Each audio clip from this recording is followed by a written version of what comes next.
Rockstar Real Estate Agents. My name is Tiffany Fortenberry and I'm one of the owners at Prestige Title of Brevard. We're proud to be the sponsor of the Rockstar Real Estate Series for the second year in a row. As a family-owned and operated business, we are dedicated to providing service you can trust through every aspect of your transaction. We thank you for your business over the last 16 years and we look forward to continuing to serve our Brevard County Realtors.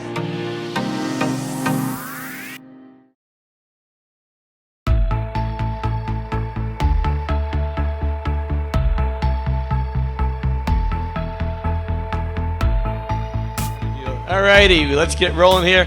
So our next speaker, I adore. I've known her for 14 years, right? No? When did you start? 10 years? That's like 14 in dog life, right? Anyway, so just a quick story before she comes up. In 2000, must have been 14 then, right? Since that's 10 years, I'm really good at math.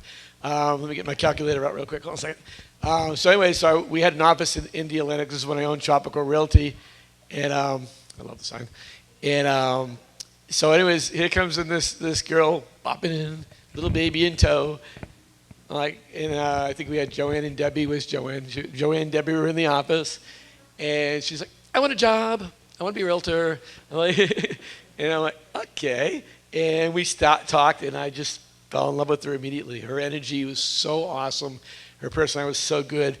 And we talked about how to get listings, and that's what she goes, "I want to be a listing agent." I'm like, well, don't we all?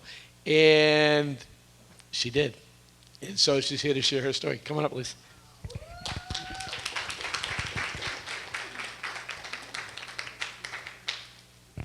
And she's taller than me and wears heels. Just not cool.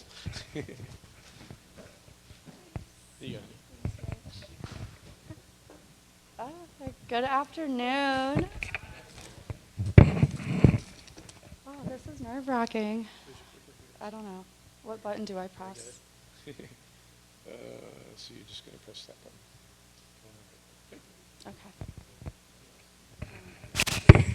Oh my gosh, sorry.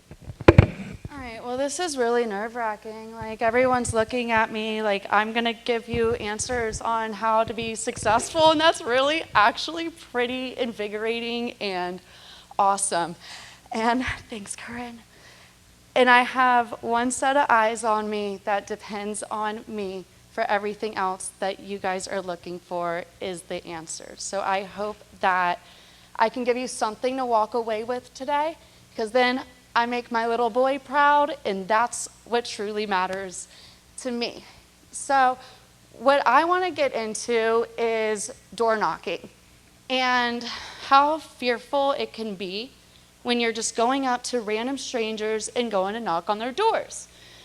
So I have a few confidence hacks that I like to keep in my back pocket, and I'm so nervous right now, so we're just going to go ahead and do it all. So can everyone stand up? Okay, all right, we're doing great. So now you got to put your hands on your hips and pop your hip out. Put your leg out, do a big old smile, whatever smile that you want. Okay, now close your smile, but keep your eyes smiling. You're in your Wonder Woman stance with your Cruella de Vil eyes. Get what you want in life. Let that fire burn through your eyes. And anytime you're made to feel small or that you don't fit in, broaden your shoulders, pop your hips out, and make yourself powerful. Whether you're on the phone or at somebody's door, this is a really awesome technique that I love that makes me feel like I am powerful and I can do anything I set my mind to. So, thank you. So, when it comes to door knocking, I do have my mother in the room, so sorry, I'll take you out to lunch afterwards. Okay, so if you're like me, no one has ever told you that you can actually make sales your full-time career. And it blows my mind that you actually can. This has been in my path since I was little, and I wish I knew ahead of time that I could do this. My big lifelong plan was to teach at a university, get the bachelor's, the master's, and then the PhD, sell real estate on the side. My plan was to work both jobs, work 1,000,000 hours a week, and make 6 figures a year. But that's not okay. That's not realistic. So, backtracking, we're going to go back into 5th grade. And back in 5th grade, we were given the magazines to sell candies, chocolates, candles, ornaments, wrapping paper, right? Anything that, the aspiring Martha Stewart, Rachel Ray in the community could ever want. So every single day after school, I went knocking on the doors, hey, do you want to buy some candy? And next thing you know, they did. In 5th grade, when they were announcing the winners, I was the winner of selling all of these various things in the magazine. And what I got to do was stand on a stage similar to this one at 10 years old and have confetti and balloons everywhere all around me from being the top salesperson in 5th grade. What I experienced was the first time of a sales high, and that, oh my gosh, this is what it did. I got a $500 Toys R Us gift card and got to spoil all of my siblings. That's when I realized what door knocking is, and it actually worked. So then we're going to fast forward to high school, right? High school was not my favorite. I wanted nothing to do with anything academically, athletically. I felt like I was forced to be at a very pretentious institution that I did not belong in whatsoever. So much that I would talk my way out of everything. I talked my way completely out of tennis class. And the coach really liked me because he really liked God. And Trenton, he would love you and love God too. But I was able to distract him all of tennis class talking about the Old Testament, the New Testament. He gave me an A. My French teacher did not fall for my shenanigans. He failed me. And you need to pass 2 years of a foreign language in order to graduate. So with that, I was sent to summer school. So it was bonjour summer school. And I did not learn anything except for how to cut the middleman out of my business. And so for lunch, what we would do is we would go and we would go to the concession stands and get hot dog buns that were wrapped in tinfoil.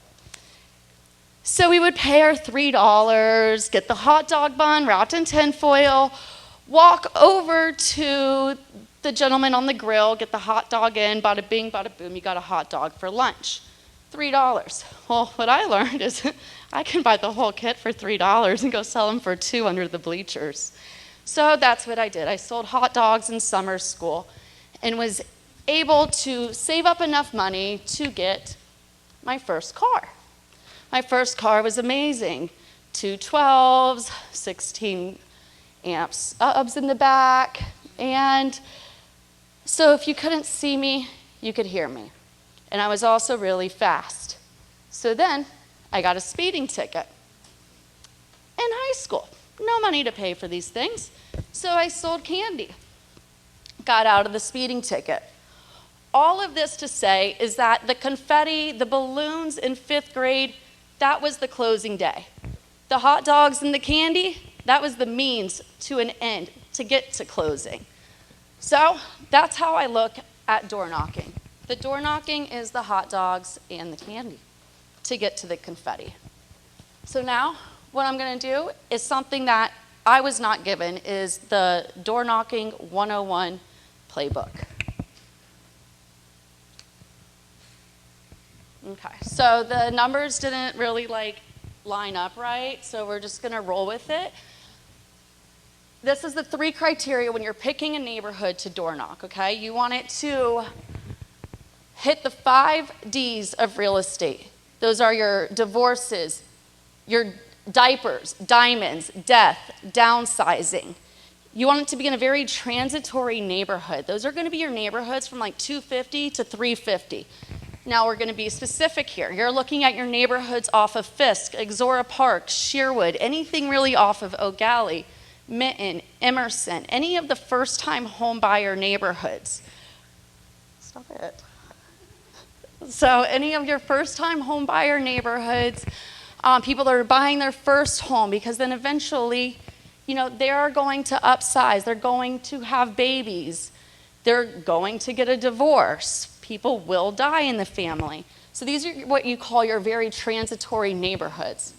They also need to have the ability for you to door knock, meaning no condos, no townhouses, no grumpy old HOAs. One time I got a ticket over in Rockledge Gardens area, right over by the golf course, because I didn't have a door knocking permit.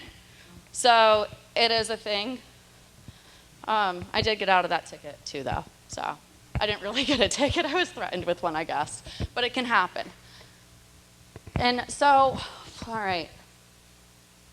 What you go to the people with. That's always a nerve-wracking thing is, okay, well, what do I say to the people? They open the door, and then what?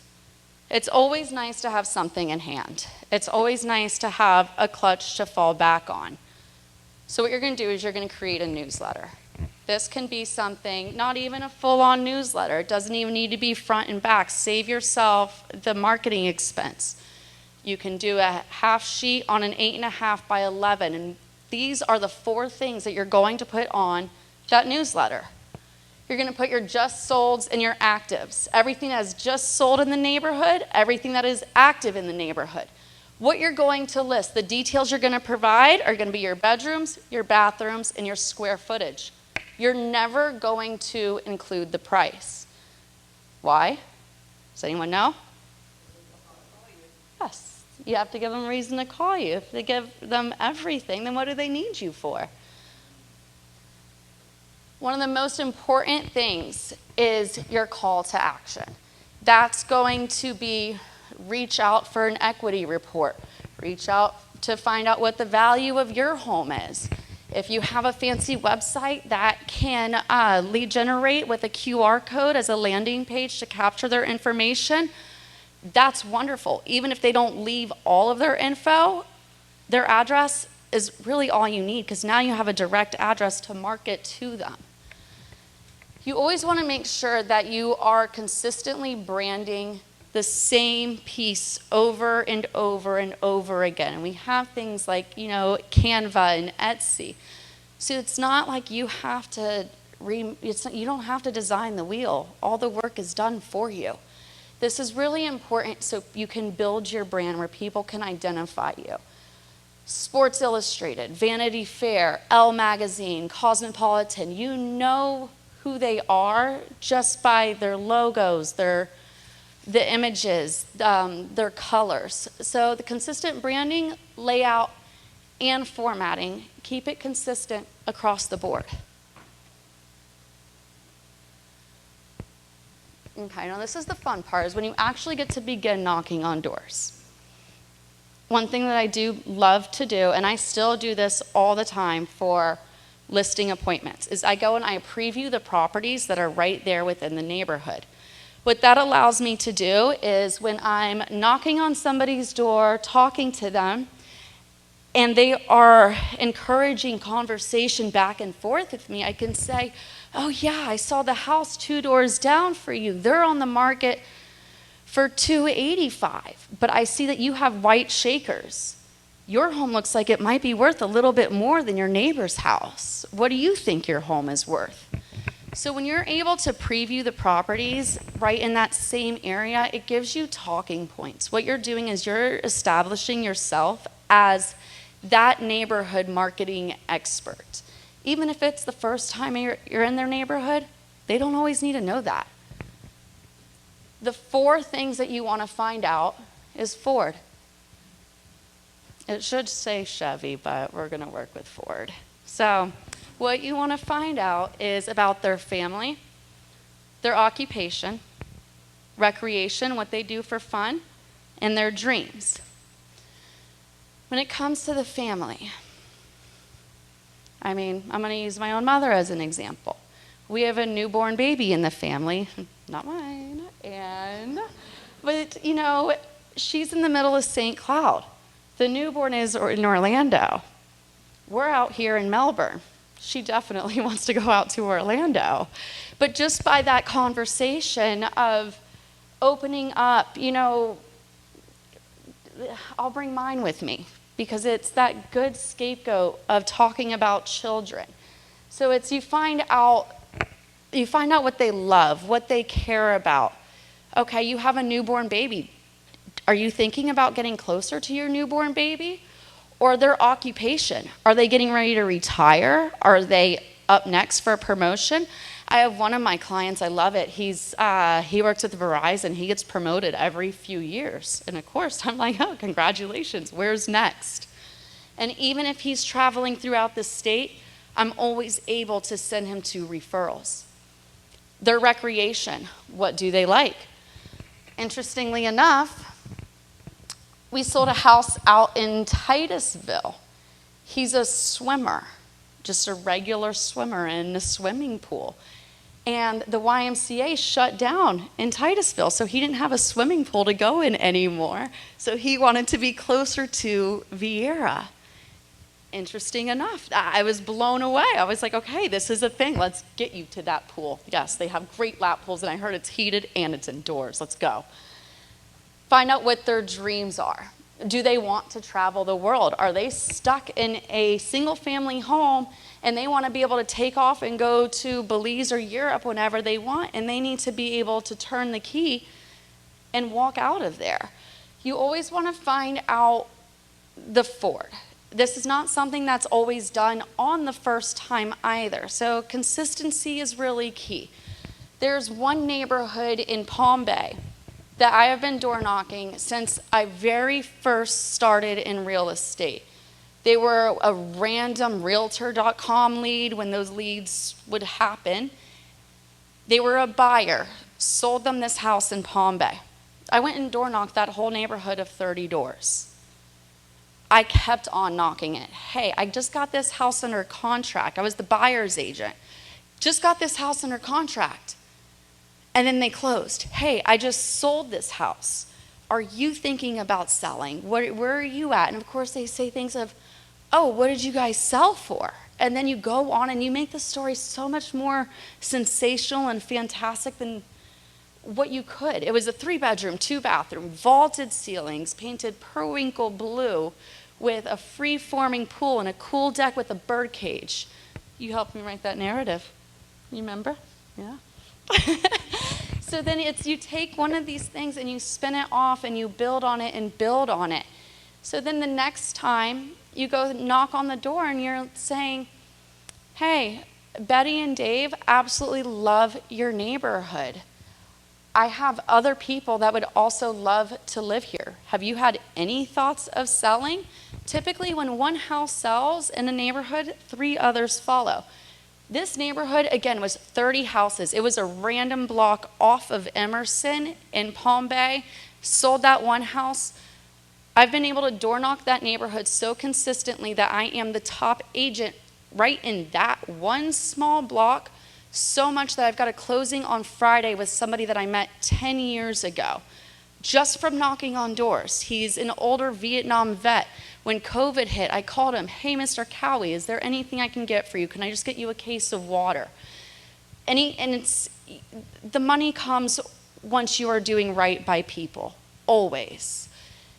It's just stay front of mind, stay in contact with them, because then they look forward to seeing you again. When Thanksgiving comes, you have 30 doors to bring mini pies to. They're gonna cost you $2.50 each. You just made a $60 investment to really make somebody's day, and they're looking forward to seeing you again.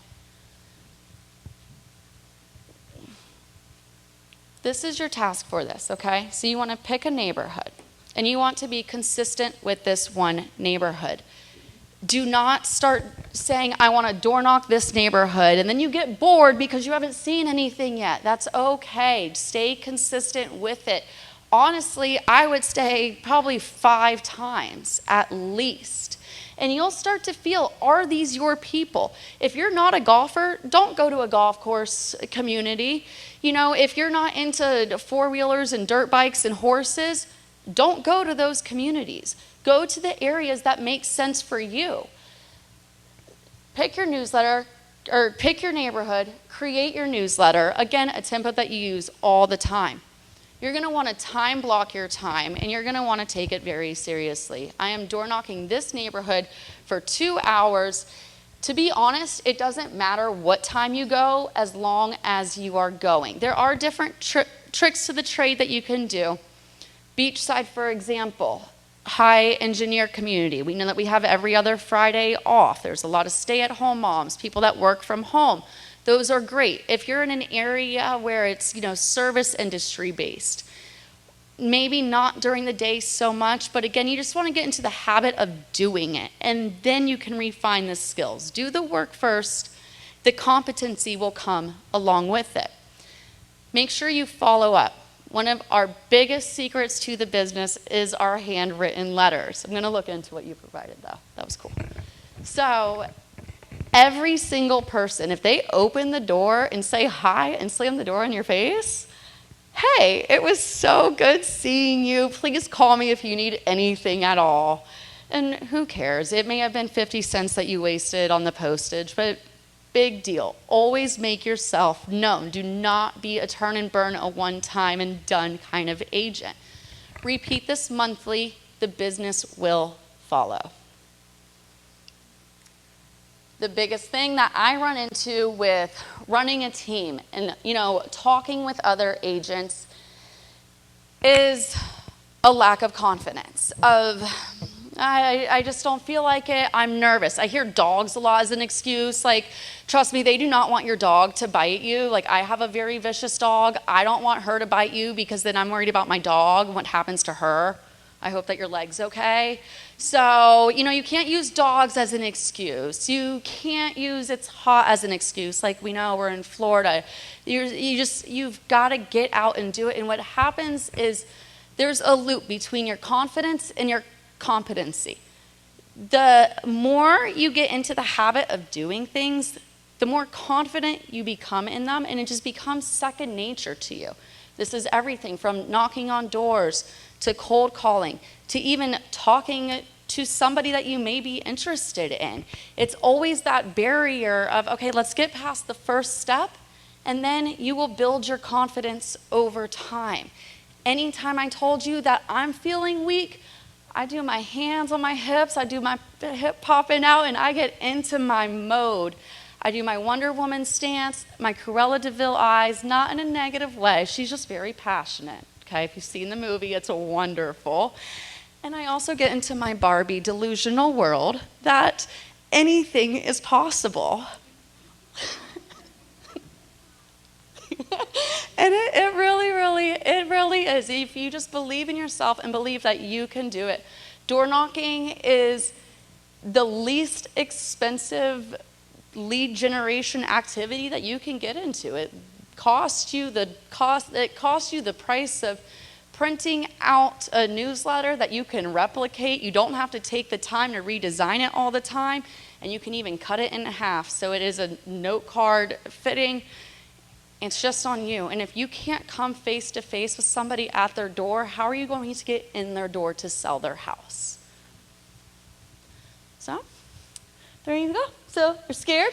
You're going to do it anyway because you're going to break some barriers along the way, and you're going to shatter some goals that you didn't even realize that you had. One thing will lead to another. Okay. Thanks.